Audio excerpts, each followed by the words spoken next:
ঋণের কথা বলেছেন, আপনারাও কিন্তু কৃষক কার্ডের আওতায় পড়বেন। মৎস্যের খামারি যারা মৎস্য যারা আহরণ করেন, কাজেই সেই জায়গা থেকে আপনারা কিন্তু ঋণ সুবিধাও পাবেন। আমাদের কৃষক কার্ডে কিন্তু প্রায় 10টি সুবিধা বিদ্যমান থাকবে এই কৃষক কার্ডে, সেটি আপনারা পাবেন।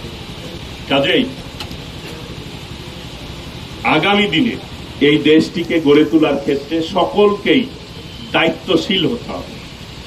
আমরা যারা নাগরিক রয়েছি তাদের জায়গা থেকে, যার যার জায়গা থেকে যদি আমরা দায়িত্বশীল হই, আমাদের মধ্যে যেই কথাটি আমাদের মাননীয় প্রধানমন্ত্রী বলে থাকেন, সবার আগে বাংলাদেশ, এই বাংলাদেশটিকে আমাদেরকে বুকে ধারণ করে পথ চলতে হবে। দেশপ্রেমকে বুকে ধারণ করে পথ চলতে হবে। অনেক পর্যটকরা এখানে আসেন, মনে রাখতে হবে যে এই সম্পদকে আমাদের দেশের সম্পদ, সকলের সম্পদ, এই কাপ্তাই লেক। এটাকে কখনোই আমরা ময়লা আবর্জনা ফেলবো না, এটাকে নোংরা করব না। এটা যদি নিজের থেকে আমরা সচেতন হই, তাহলে অনেকাংশেই দেখা যাবে এটা আমরা দূষণমুক্ত রাখতে পারবো।